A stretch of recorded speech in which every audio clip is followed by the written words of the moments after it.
Hey, we're going to talk about how to start running and go through 3 common pitfalls that almost all runners run into.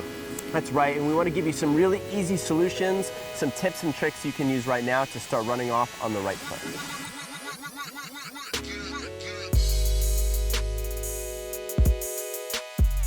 All right, the first tip we have is that running is a skill. Now, if you've played any other sport, whether it's tossing a frisbee, playing baseball, basketball, you'll probably assume that there's a skill level component to that sport.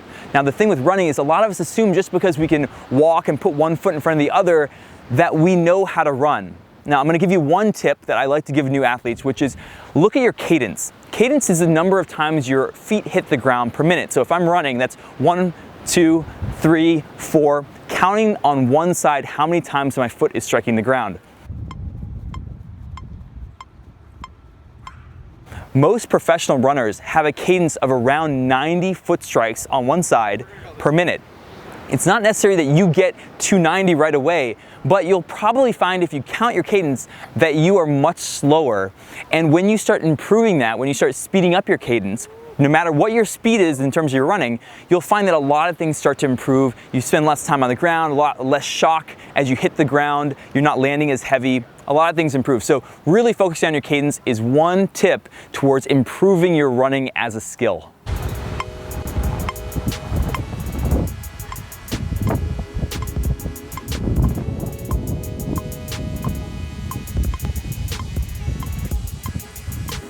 All right, the second tip for beginning running is that your lifestyle is gonna affect your running. Now, if you're sitting down right now, or if you're sitting down most of the day, that's really gonna affect things when you start running because you're asking a lot from your body to go from a seated position to a really extended position. And when you're gonna do, like for example, I was a competitive athlete for a long time. I ran in college, I've done lots of marathons. And when I started increasing my mileage just recently, I found that my calf was tightening up. As an example, what happened was I was getting back from my workouts and I was sitting down on the couch and my hamstrings were tightening up. And because of that, and my whole body is a connected system, the hamstrings were affecting my calves. So as soon as I stopped doing that and started standing a little bit more during the day, that problem went away. So your lifestyle is really gonna affect your running. I encourage you to look at your lifestyle. If you are in a seated position all day, try to figure out a way where you can stand for a little bit, at least post-workout, and you'll see that that seated position and the standing position will really start to affect your running.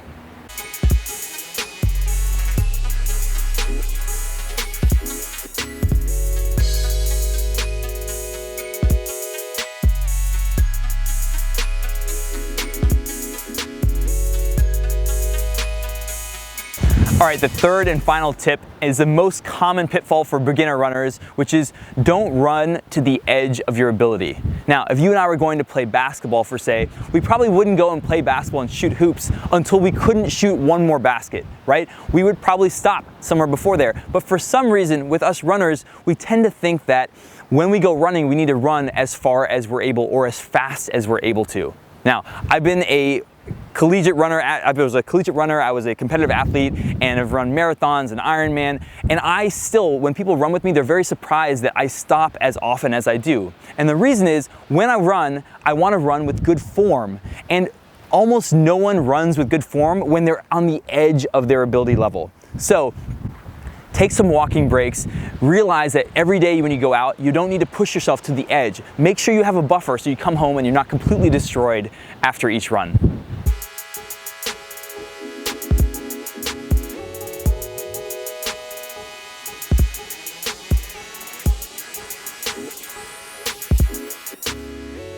All right, so those 3 common pitfalls were: make sure that you treat running as a skill. 2, your lifestyle is really gonna affect your running. And 3, don't run to the edge of your ability. Now, we have lots more training videos. Definitely subscribe to our YouTube channel. We have lots of content on here.